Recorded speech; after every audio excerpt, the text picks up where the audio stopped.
pinakbet. Yum, yum, yum, yum. Guys, mga kapayas. Nandito.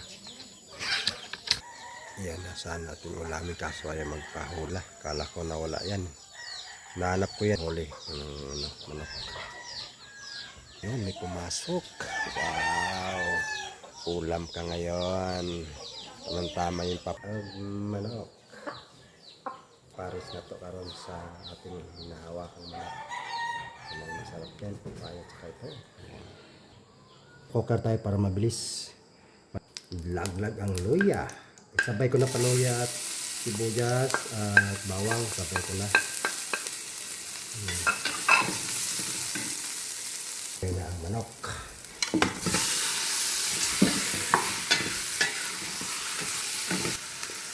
Para nagasa na siya. Habang ginigisa at pamunta. Ayan. Ang suka. Ayan, patutunin natin ang suka. Manok. Napakatas pa rin yung mantika niya. Ang bugkos sa tanglad. Ayan.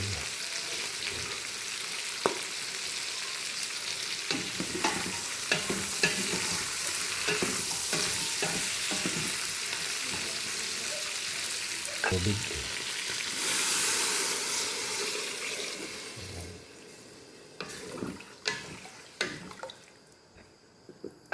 Panan natin ang pressure cooker natin.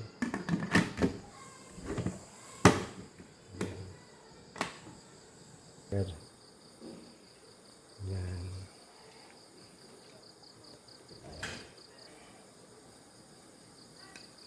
Lagyan na natin yung sibuyas.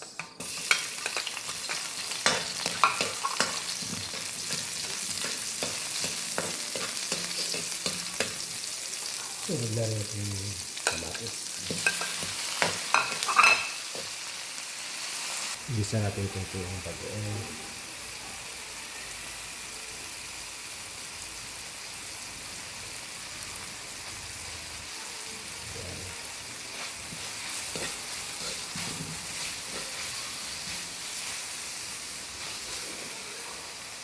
Lagyan natin ang giniling.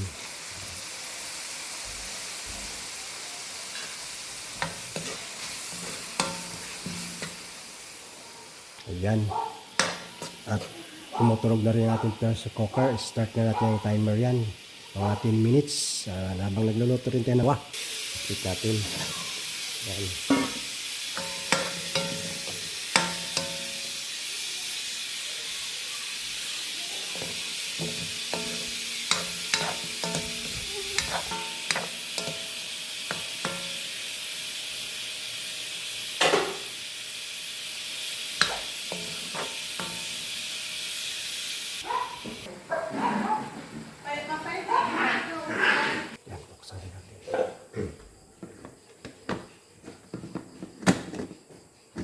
Ayun.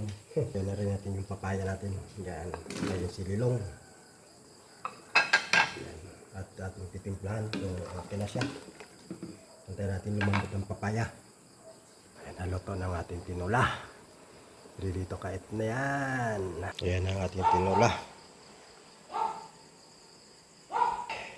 Ayan.